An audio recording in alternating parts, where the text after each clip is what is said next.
All right. Good evening and welcome to the Utopian Cafe. If you're reading the headline, don't panic. The Utopian baseball universe isn't going anywhere. I'm not going anywhere. Having a catch isn't going anywhere. We are streaming Game 6 on Friday. There's going to be a season 3. I'm making baseball cards. But the Utopian Cafe is serving for the final time tonight. This idea came about 6 months ago. It started as a morning show, Monday through Friday. We switched it to 5:30 very recently, and the bottom line is, and I don't want anyone to feel sorry for me. Nobody's watching, nobody's engaging. It's not what I thought it would be. The fact is, when I don't have guests and there's not baseball, it's not a compelling show. So I'm not even sad. Like season 3, and I want to stress this as much as I can. Season 3 of the Utopian Baseball Universe is going to be way bigger, way better than season 2 was, and season 2 was way better and bigger than season 1. Nothing's going away. It just this particular content just wasn't effective. And you can go and watch past episodes on YouTube. Half the time it seems like I was just talking about the next cafe. I think I failed to create a compelling 15-minute show. And again, it's really hard to present anything in the off season. So again, don't feel bad. There have been so many ideas that I haven't even presented that just never left this notebook. And some of the ideas have ended up great. And I can't stress how much I love doing having a catch. I'm going to actually be sad when the 13 weeks is up, because the way I structured the seasons was doing 13 weeks on, 13 weeks off, coming back in May, ending in September, October, and I've done I think 6 of them now. Dan, batting stance guy, Ethan, Andrew, David, and then Jenny coming up. We recorded that last month, so I've done 6. I've got the rest of the season scheduled. I love doing them. My comfort level has increased. I feel like I'm really enjoying those, and I'm really enjoying getting ready for the season that's coming up. But this decision, to be honest, to end the cafe was not a hard one. I watched random episodes in the last 3 or 4 months, and they just weren't good. Some of them were great. So, I mean, if you've appeared on an episode of the cafe, it was a good episode. When I had Marty Morgan on, that was fantastic. When I had Jason Sherry on, Mitch Nellis has been a guest, Andrew Pfeffer's been a guest, David Rubin's been a guest, Stan Phillips. Those shows I enjoyed. But I'm having a hard time coming up with a date and time that works best on a daily basis. Like doing any just name any time, and to do it at that same time every day, Monday through Friday, was just not possible. So again, don't feel bad for me. I feel good about this decision. We're going to have a lot of content coming up very quickly. Again, this Friday, we're streaming Game 6. We're going to be doing that again in February and again in early March. We're going to be streaming one game a month. until the season starts. But in about 4 weeks or so, get ready for team preview shows. At the end of February, we're going to do a quick 2.5 week spring training just to get the motors running again. Once opening day starts, March 25th, you're going to see me daily.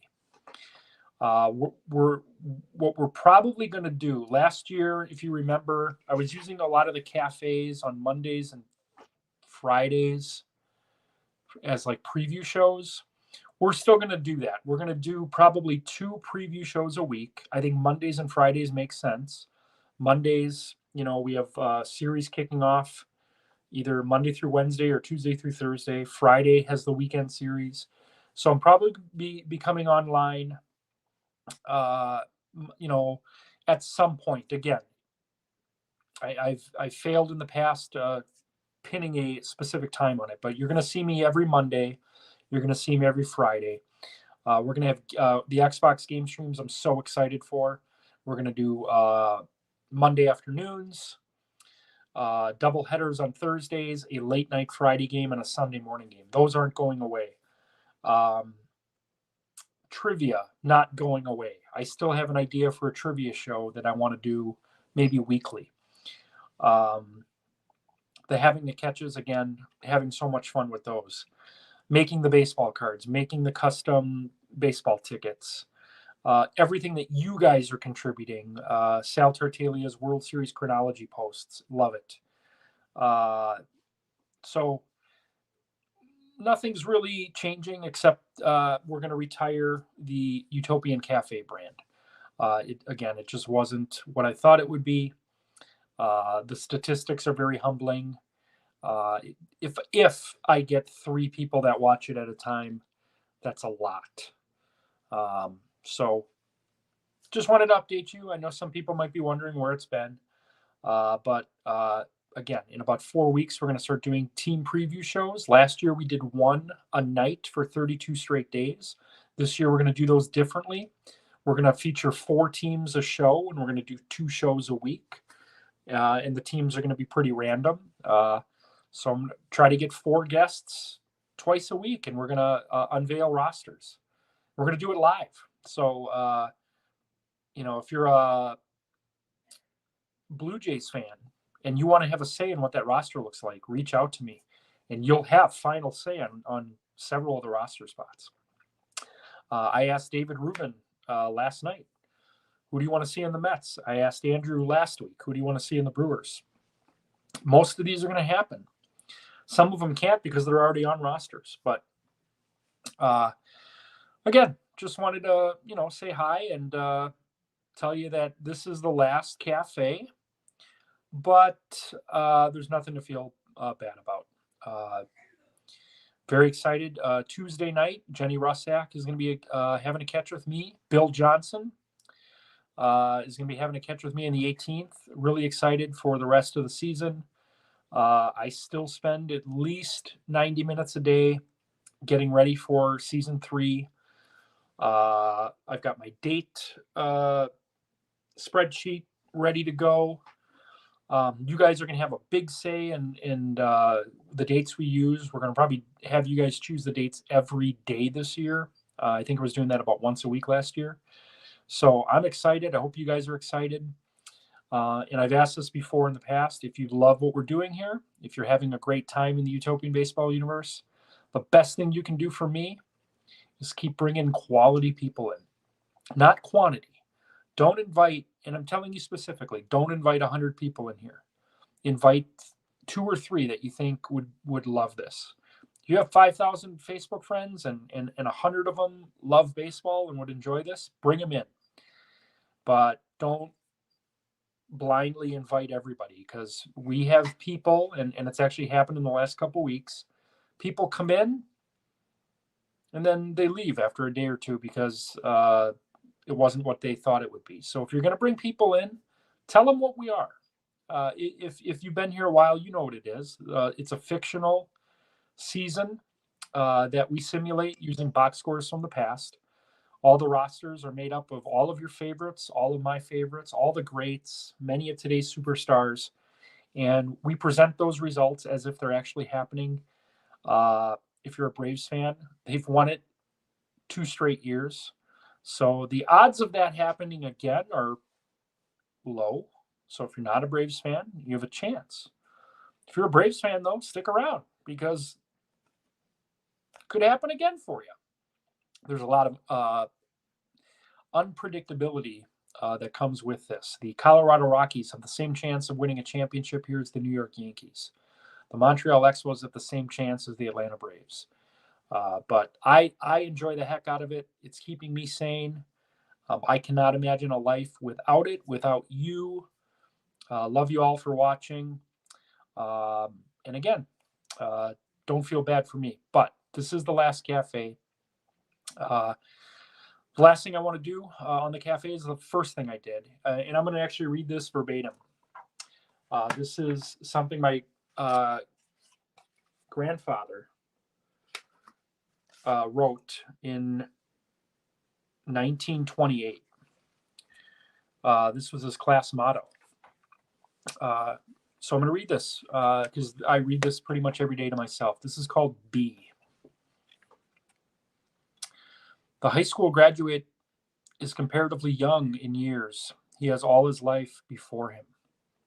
During all the years of his existence, he has been getting ready for life, but so far he has not really lived.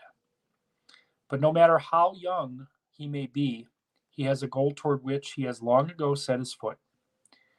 He has an ambition toward which all his energies have been directed. There is no state in life or of nature that is not necessarily preceded by its period of preparation.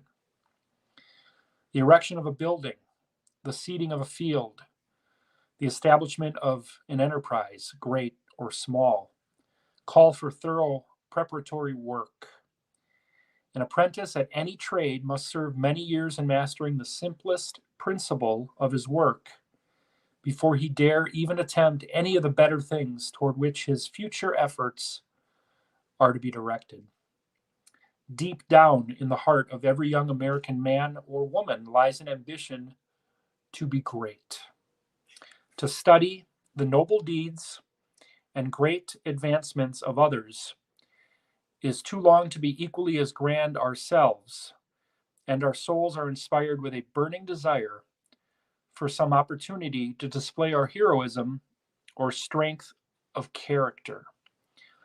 It is common characteristic of us who are young in years to bewail our inability to grasp the larger duties of life and to consider ourselves of no use in the world because we are not able to do these large things, which those we most admire are doing for the benefit of the world. We need to remind ourselves over and over again that not everybody is fitted to fill a large place in the world, and that the small things are just as essential to the welfare of mankind, and that no action, whether fair or foul, is ever done, but it leaves somewhere a record, written by fingers ghostly, as a blessing or a curse, and mostly in the greater strength of greater weakness of the acts which follow. B. That means everything. To not only exist from day to day, but to perform every duty well. Thus, will we understand the value of making a full use of one small talent with which we have been equipped. Thus, will we feel the joy of being faithful in those little things, which will make us faithful also in much. Thus will we realize that no life can be pure in its purpose or strong in its strife, and all life not be purer and stronger thereby. And that by just being noble, we are in a larger way than we know doing noble things.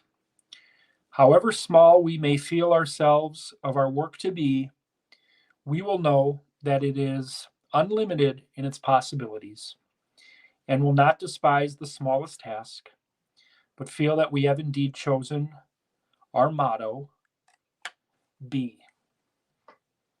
Oh, may we show in years to come, by every deed we do, by every word we say, and even every thought we think, that we are determined upon keeping the shibboleth of our class in every individual manifestation, the same good old watchword inherent in every graduate's nature, be. Again, this was written by my grandfather, Joseph Buchholz, and his classmate, Agnes Waleka, in June of 1928. So that's what I leave you with on the last cafe, as we did in the first one. Be, make a mark, do something great. Love you, and we'll see you Friday.